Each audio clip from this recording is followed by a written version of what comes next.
சென்னை மதுராந்தகத்தை சேர்ந்த தனுஷ் என்ற சிறுவன் செல்போன் சார்ஜ் போட்டுக்கொண்டே பேசியதால் செல்போன் வெடித்து கண் பார்வை பறிபோயுள்ளது. மதுராந்தகத்தை சேர்ந்த கூலி தொழிலாளி எட்டியப்பன் என்பவரது 9 வயது மகன் தனுஷ் செல்போனை சார்ஜ் போட்டுக்கொண்டு பேசிய பொழுது அது பயங்கர சப்தத்துடன் வெடித்தது. உடனடியாக செங்கல்பட்டு அரசு மருத்துவமனையில் சேர்க்கப்பட்ட அவர் இறுதியாக எழும்பூர் கண் மருத்துவமனையில் சேர்க்கப்பட்டார். அவருக்கு பார்வை பறிபோனதை முதல் கட்டமாக மருத்துவர்கள் உறுதி செய்தனர். இதையடுத்து அவருக்கு அறுவை சிகிச்சை செய்து கண்ணில் இருந்த செல்போன் உதிரி பாகங்கள் அப்புறப்படுத்தப்பட்டதால் தற்பொழுது இடது கண்ணில் மட்டும் லேசான பார்வை உள்ளது. வலது கண்ணில் முழுமையாக கண் பார்வை பறிபோயுள்ளது.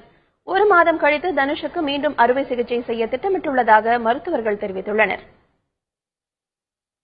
சார்ஜர் இருக்குல்ல, பெரியவங்களோ சிறியவர்களோ, ஏன்னா செல்போன் இல்லாம வாழ்ந்துடுறான். 2 கண்ணையும் இப்ப இந்த குழந்தை இறந்திருக்கு.